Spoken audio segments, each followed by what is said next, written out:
Jell-O. The Jell-O program coming to you from Marchfield, California, and brought to you by Jell-O and Jell-O Pudding, starring Jack Benny, with Mary Livingston, Phil Harris, Dennis Day, Rochester, and yours truly, Don Wilson. The orchestra opens the program with Wings of America, written by Lieutenant Jesse Hicks of the Marchfield Post.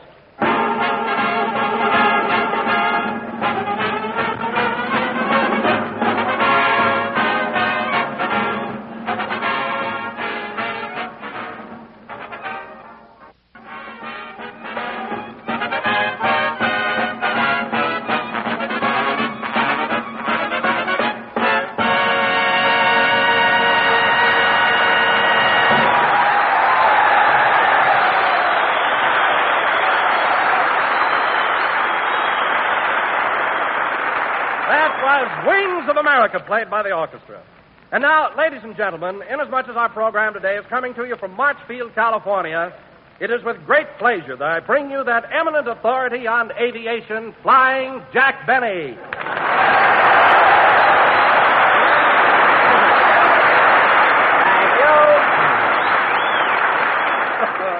Thank you. Jell-O again. This is Jack Benny talking. Flap, flap. I'm flying, boys.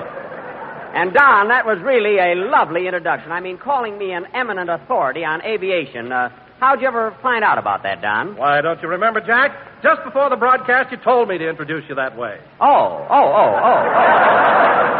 yes. But that's the truth, Don. It isn't commonly known, but years ago, I was the first person to ever think of the airplane. Only it so happens that a couple of other fellows perfected it before I did.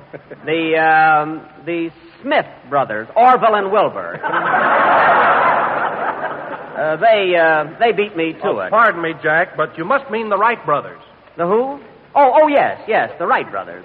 The Smith brothers perfected the cough drop before I did. Everybody has the jump on me, you know. Well, that's very interesting. But tell me, Jack, whatever gave you the idea for a flying machine? For the airplane? Well, I was sitting on a fence one day when a flock of pigeons flew over my head, and a thought struck me.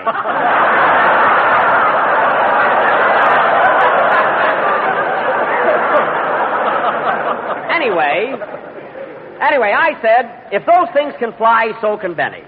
So I made a pair of big canvas wings, tied them onto my bicycle, and rode right off the roof of my father's barn. And what happened? I lit on my head, and I've been a comedian ever since. For a few years, I was quite silly, and then I became sophisticated. But that's what an inventor has to go through. Oh, hello, Mary. Hello, Jack. Hiya, fellas.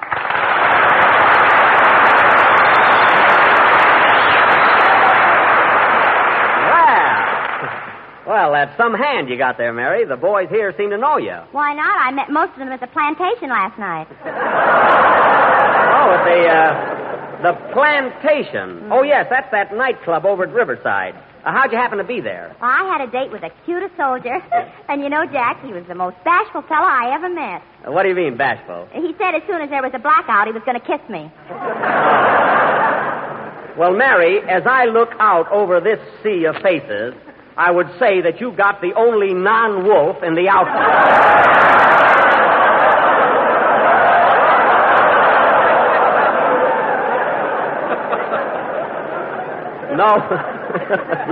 No kidding.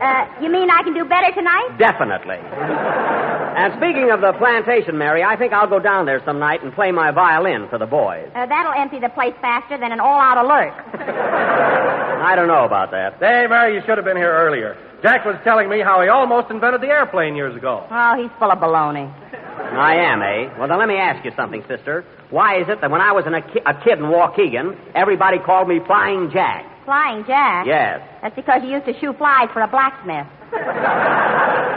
I did nothing of the kind. I wish I had a nickel for every horse that kicked you in the face. Oh, yeah? Well, you'd have about 35 cents, Smarty.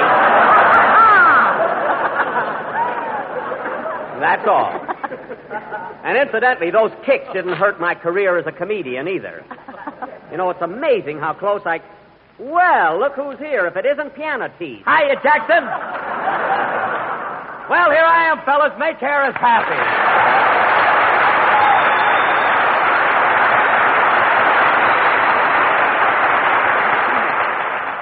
Say, Phil, Why is it every time we broadcast from a new place, you always make your entrance by asking for applause? Why don't you let the audience decide whether they want to give you a hand or not? I tried that once, Jackson, and there was a lull that was a Lulu. Oh. Anyway, look, Jackson, I didn't ask for applause. I just said make Harris happy. They could have thrown money at me or anything. I don't care. And another thing, what's the idea of calling me piano teeth? Are you jealous because my ivories are real?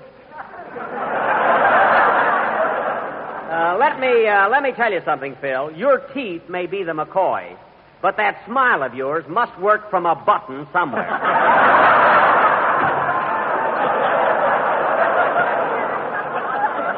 I mean, that can't be on the level. A button? You mean what I lead the band with? That's a baton. You're a fine musician. Say, Jack, can I read my poem now? Well, sure. What poem? The one I wrote about March Field. Mary, we can do without those Livingston epics tonight. Give these boys a break. Oh, let her read it, Jack. Mary's poems are always so clever. She can't do it now, Don. Phil's orchestra has to play a number. Although I wish we had a better choice. I really do. Now, wait a minute, Jackson. Are you trying to be facetious? What? I beg your pardon? I said, are you trying to be facetious? What's the matter? Didn't I pronounce it right? I don't know what to say now. I don't know. Phil, I can't understand. Where did you ever get a hold of a word like facetious? Well, I got one of them Webster's under the bridge dictionary. Under the bridge? Phil, nobody could make that mistake but you and my writer. That word is unabridged. Anyway, Phil, let's have your band number. This is war, and we can take it. So go ahead. Oh, all right, Jackson. But look, I meant to tell you, the boys got here so late that we didn't have a chance to rehearse. Oh. Do you think it'll make any difference? Are you kidding?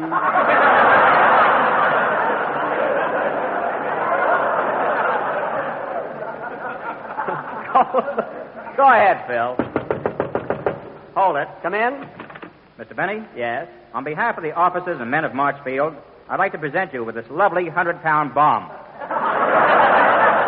A bomb? Well, thanks, but gee whiz, isn't it liable to go off? Yes, I'll see you around.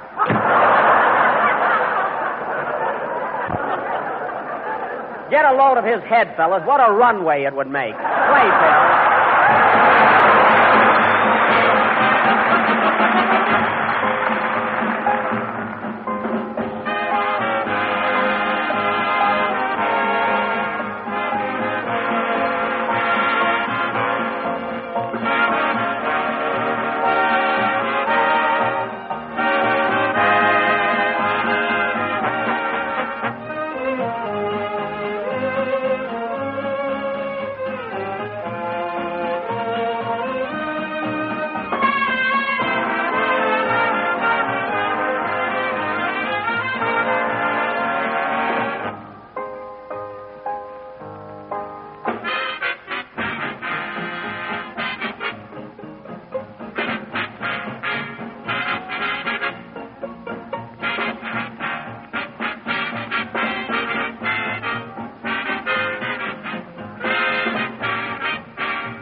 Played by Phil Harris and his... Hey, Phil, you can tell your bass fiddle player to stop. The number's over. Oh, yeah. Stop beating it out, Fletcher. I knew we should have rehearsed. Thanks, Phil. That was Tonight We Love, played by Phil Harris. I got a good mind to fire that guy. What for? He made a little mistake, that's all. He probably started late, so he finished late. Say. Well, he ain't going to get paid overtime. All right, forget it. That was Tonight We Love, played by Phil Harris. That burns me up, and it's a blot on my record as a great conductor. Phil, forget it, will you? Forget it. Would Leopold forget it? Would Stokowski forget it? That's Leopold Stokowski. He's one man. My goodness. Well, holy smoke, how can one man lead such a big orchestra? He works on a bicycle and shut up. That was Tonight We Love, played by Phil Harris. Oh, the heck with it. Say, Jack, can I read my poem now? Mary, never mind the poem. Doris and Edie are listening in. Tear it up, will you? You let me read it, or I'll tell all these voices who still owe $8 on your toupee. Now, just a minute, young lady. In the first place, I don't wear a toupee. In the second place, it's paid for. Then take the tag off. That's not a price tag. That little ticket says this side up. I can go along with a gag. Sister. And I can go along with a gag, too. My dear ladies, why don't you tell your husband to put on his toupee and go down to your neighborhood grocer for a package of Jell-O? It is not only easy to make, but economical as well. So you will find that it is not hard to pay for. Oh, for heaven's sake. And remember, folks, Jell-O has that new locked-in flavor. The flavor doesn't go away. I know. You put it in and it's there to pay. I know. Son, you're a whiz. I give you an inch, you make a commercial out of it. Hello, Mr. Benny. Sorry I'm late. Oh, hello, Dennis. Take a bow, okay?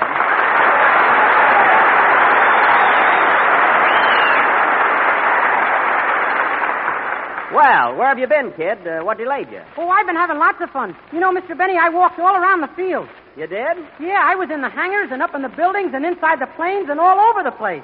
Well. Do you think I'll ever get my camera back?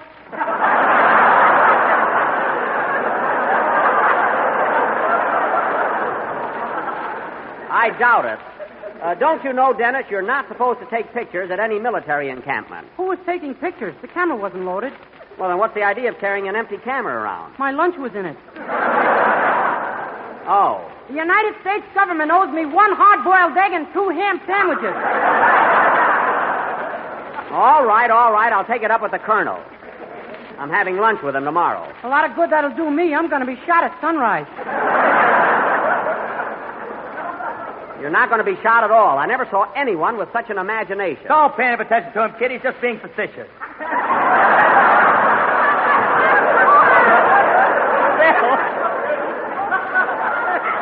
Will you forget about that word? Say, Dennis, when you go to get, Dennis, when you go to get shot in the morning, take Phil with you. Please. I'd love to, but I don't know if I can bring a friend. Well, try. That's all I ask. And now, ladies and gentlemen. I salute you, old Marchfield, and I really think you're swell. Mary, I warned you. Well, I want to read my poem. Then start it right. What's the title of it? The title? Yes. Not January Field, not February Field, but March Field. The trouble with that title, Mary, is it tips off the fact that the poem is going to be putrid. But go ahead with it. I'm going out for a glass of water. Come back here, you coward. Okay, let's get it over with. Go ahead, Mary. I salute you, old Marchfield, and I really think you're swell. If the Japs, they get too close, you will blast them all to pieces. Nice rhyming. You want me to rhyme it? No. Continue. I think the boys here are so cute. Private, Major, Colonel Luce. I love to dance with all the soldiers. They don't keep time, but how they hold you. Well, of course, I wouldn't know. Proceed. Here you are near the town of Censored, in the state of I ain't talking. And your hangar's full of, don't ask me, because I'm not squawking. Well, what's that for? Why all the mystery? Military secrets, Daddy. Wake up. Oh, yes. Continue. Your boys get leave to go to town to have some fun and clown around. They jump in their cars and fill up with gas. But what can you do on a 6-hour pass?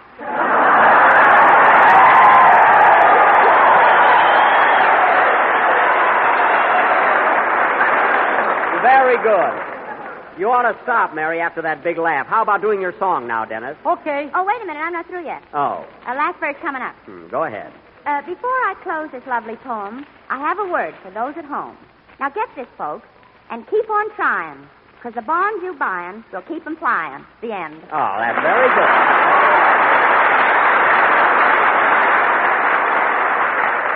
Say, that was all right, Mary. You had a nice finish. That poem turned out better than I thought it would. Well, okay, Dennis. What's your song going to be? I'm going to sing We Did It Before and We Can Do It Again, assisted by the Marchfield Sextet. The Marchfield Sextet. Dennis, there are 8 soldiers in back of you. 2 of them are guarding me till I get shot. Oh. Well, I guess a guy that carries a hard-boiled egg and a camera has it coming to him. Go ahead, sing, Ken. Wait a minute. Come in. Mr. Benny? Yes? On behalf of St. Peter, I want to welcome you to the Pearly Gate. Pearly Gate? Didn't that bomb go off yet? Get out of here! I wish that character would stop following me all over the country.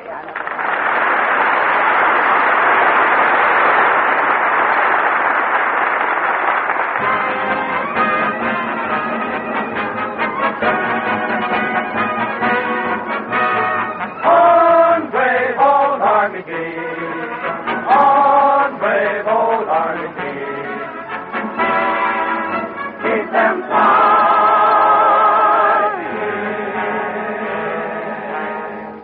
December 7th, 1941, our land of freedom was defied. December 8th, 1941, Uncle Sam replied. We did it before and we can do it again, and we will do it again.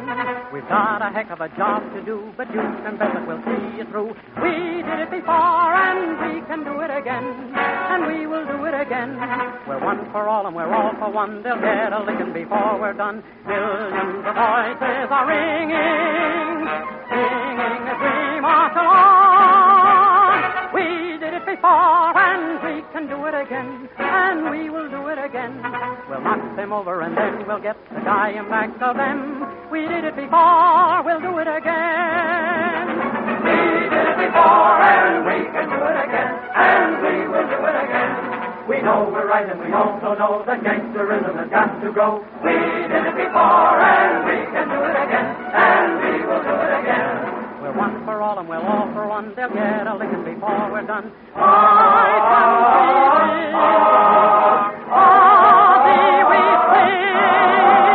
We did it before and we can do it again, and we will do it again. We're going to show them in Tokyo we Yanks are out to win. We did it before, we'll do it again.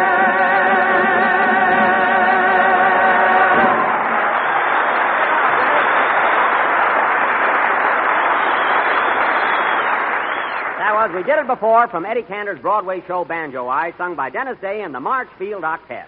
And very good, fellas. Say, Dennis, where did you meet these 8 soldiers? Well, I've got a girl in Riverside, and last night I took her to the plantation. So? What happened to my girl, fellas?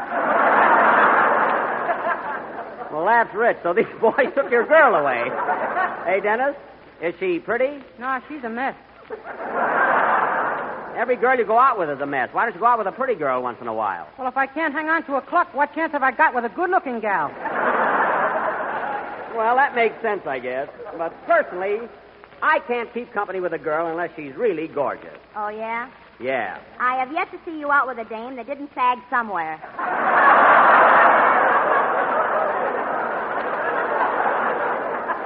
Is that so? I've been out with some pretty hot-looking babies, haven't I, Phil? Lay off, Jackson. I'm a married man. Well, for Pete's sake, you can talk about pretty girls, can't you? Nope, no talking and no looking. No looking? Not even on a windy day? On windy days, I'm not allowed out of the house.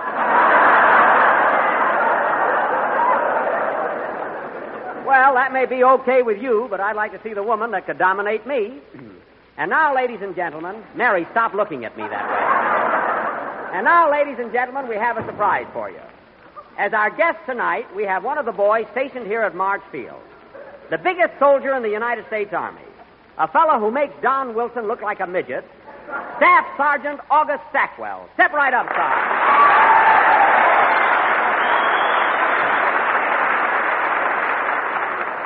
Wow, what a physique. You ought to see him, folks. He looks like Boulder Dam in a khaki uniform. Tell me, Sergeant, how much do you weigh? 407 pounds, not counting lunch. Oh, 407 pounds. Well, Sarge, I want you to meet a fellow we used to think was pretty hefty until you came along. Don Wilson, our announcer. How do you do, Sergeant? Hi, Skinny.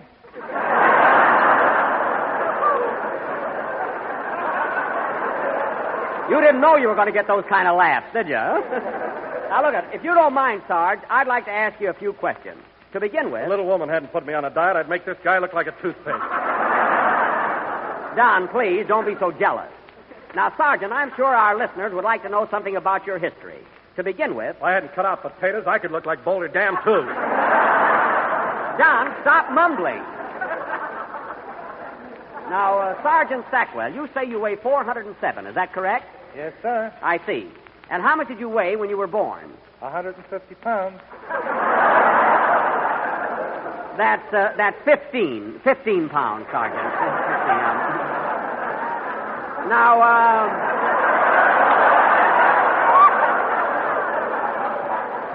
he looks like Wilson and he reads like Phil Harris. Now, of course, Sergeant, being so large, must present certain problems. For instance, you don't sleep on a regular Army cot, do you? No, I use the king size. Good. That's all right. Now, Sergeant... I'll bump stomachs with him any day. Wilson, calm down. My goodness. Well, Sergeant, I want to thank you for coming up here and saying hello. Thank you, Mr. Benny. No hard feelings, Don. No, not at all. That's how I feel about it. So long, Slack.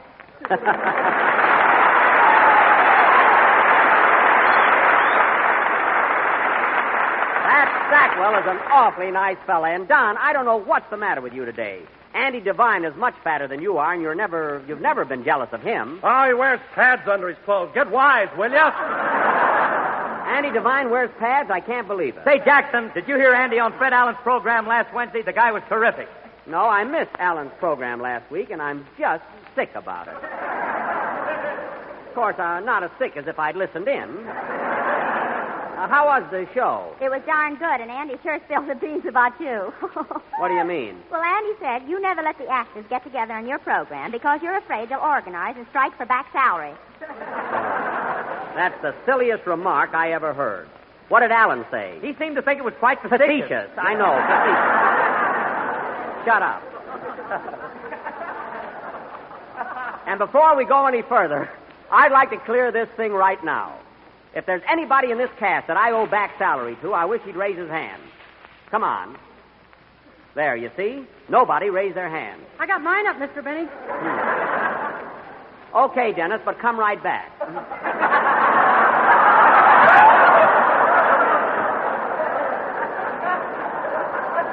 I'm tired of these rumors that Allen started about me. But, Mr. Benny... Never mind. Put your arm down or I'll yank it down. Now, let me tell you something about Allen. I remember once in Toledo... I'll take it. Hello? Hello, Mr. Benny. This is Rochester.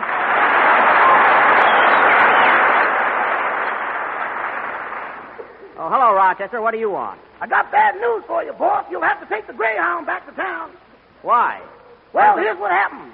I filled up the gas tank this morning and started out from Beverly Hills like you told me to. Am I Maxwell?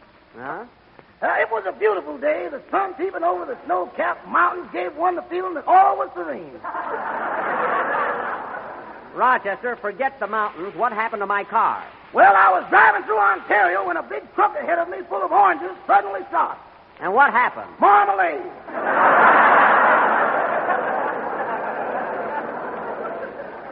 Rochester, I see no excuse for you smashing into a truck. What do you think the emergency brake is for? It ain't for stopping. We found that out. Well, tell me about the car. Is it damaged much? No, it worked out fine. The fenders are straight now. Well, good. But the right front tire's gone boom for the last time. Oh, well, I guess there's nothing else to do but go out and buy a new tire. I beg your pardon?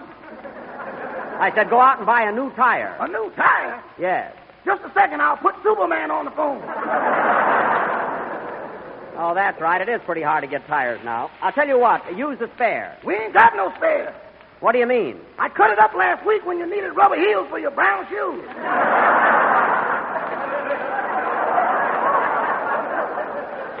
Oh, yes, darn it. Well, look, Rochester, I'll ride back to town with Mr. Harris and the boys in their bus.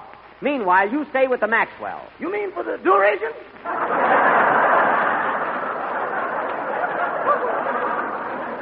You can have that tire fixed. Now hang up. This is long distance. Okay. Oh, say, boss, looks like you owe me $10 on that bet we made. Yes, I know Buddy Bear lost.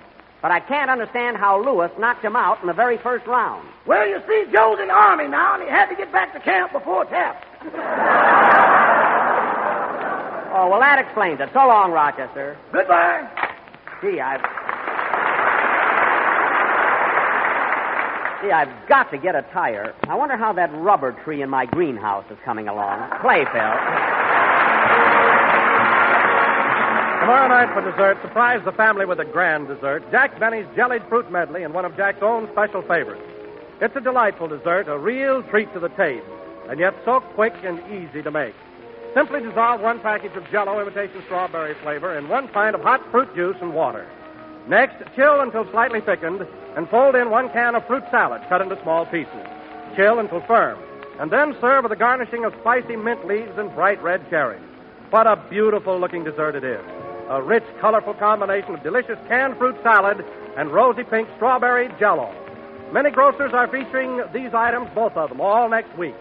So get them both tomorrow. And remember, desserts made with Jell-O taste really swell, because Jell-O's locked-in process protects the flavor for your enjoyment.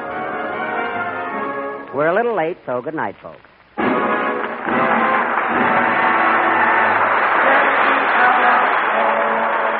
This broadcast was presented for the entertainment of the personnel of Marchfield and does not constitute a commercial product endorsement by the War Department.